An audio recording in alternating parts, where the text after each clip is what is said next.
Il est le chargé de communication de la Ligue provinciale du mix martial art entre Mondil et MMA. David Balingui est notre invité dans la rubrique interview.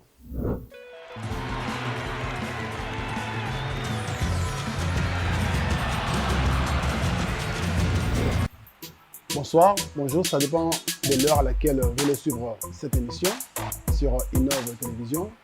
Moi, c'est David Balingui, je suis entrepreneur sportif et aussi audiovisuel, plus précisément avec BMP Studio 9.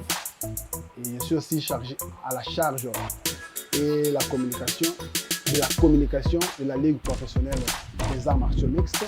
Et je suis aussi quelque part aussi manager des athlètes sportifs des sports de combat. Oui, l'état du MMA est très évolutif. Cela veut dire cela évolue très bien.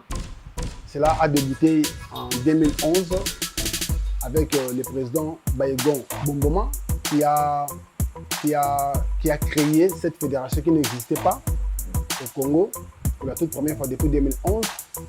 Et actuellement, cela a commencé avec des combats amateurs et actuellement, comme je vous ai dit que c'est évolutif, le MMA a maintenant de combattants professionnels qui ont été formés, créés à partir de la République démocratique du Congo. Bon, je dirais cela parce que le sport ici en République démocratique du Congo n'est pas comprise comme il faut par ceux qui les dirigent, par ceux qui les managent. Le sport, en fait, n'est pas seulement dans la définition qu'on la garde comme étant quelque chose pour se maintenir en forme, quelque chose pour développer sa santé physique, ainsi de suite. Mais le sport, actuellement, ça se définit comme étant aussi un domaine lucratif qui pourrait permettre à ceux que, et les pratiquants, et les promoteurs de ce sport, quand je dis le sport, je parle d'une façon générale, puissent s'y retrouver à travers ce qu'on appelle le sport professionnel. Alors, ce qui fait à ce que les sportifs puissent quitter, fuir la pratique du sport en République démocratique du Congo, c'est parce que du côté professionnel, dans toutes les disciplines, cela n'existe pas vraiment. Cela n'est pas encore palpable. Raison pour laquelle les gens pensent aller ailleurs avec les talents sportifs qu'ils ont, qui puissent les exercer dans d'autres pays où tous les cadres sont réunis pour permettre à ceux qui sont dans les sports amateurs puissent se retrouver et que ceux qui sont aussi dans les sports professionnels puissent aussi se retrouver. Oui, ce qui manque à la RDC, c'est une bonne politique sportive. Cela n'existe pas. Dans notre domaine, ce qui manque, c'est ce que j'ai dit, parce que la politique, ça va de pair avec tout.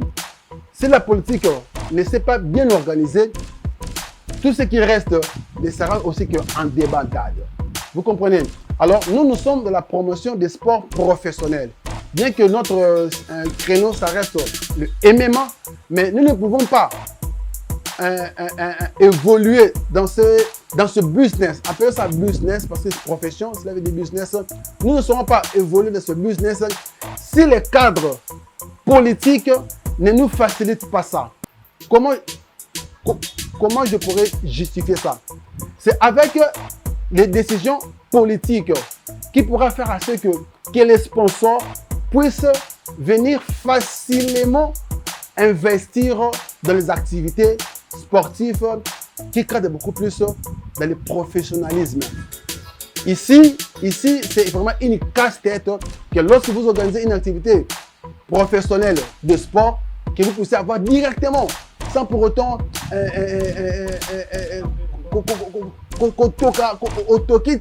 la main c'est poli makasi.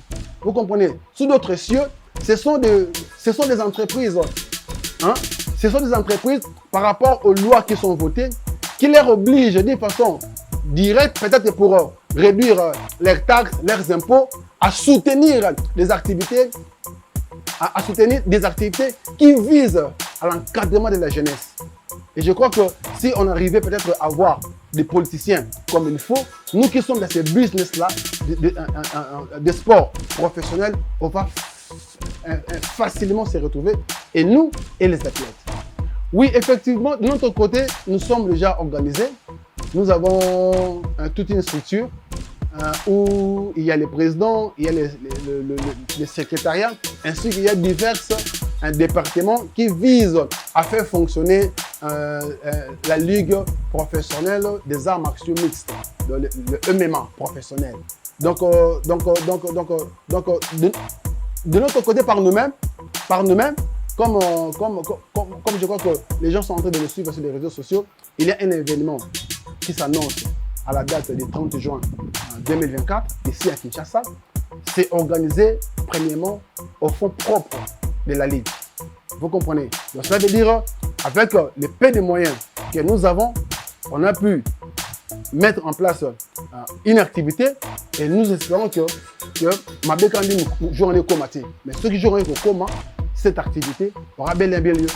Bon, les petits mots de la fin, c'est que moi je pourrais dire que nos sportifs qui sont dans la profession, dans le domaine des sports de combat, peu importe la discipline, le MMA professionnel est là pour vous permettre d'exposer vos talents. Parce que le MMA professionnel, c'est quoi? Le MMA professionnel, c'est ce créneau qui te permet, à toi qui es judoka, à toi qui es karatéka, à toi qui es boxeur, à toi qui es muay thai, à toi qui est dans n'importe quelle discipline de sport de combat, à venir et à exposer ton talent. Mais la seule condition qui s'impose, c'est juste d'avoir ta licence auprès de la fédération des arts martiaux mixtes. Cela veut dire qu'il faut passer au bureau de la fédération qui est au stade des martyrs et te renseigner sur comment faire pour avoir cette licence professionnelle. Mais de préférence, nous conseillons beaucoup plus à ceux qui ont déjà atteint un niveau professionnel dans leur discipline à venir s'inscrire. Peut-être qu'on vous demanderait juste d'acquérir des petites notions de base de MMA. Et à travers notre ligue, vous serez exposé à manifester maintenant votre talent. Pas seulement à manifester votre talent, mais à être aussi exposé à travers le monde et vous permettre aussi de vous retrouver comme d'autres personnes qui se retrouvent aujourd'hui avec les MMA.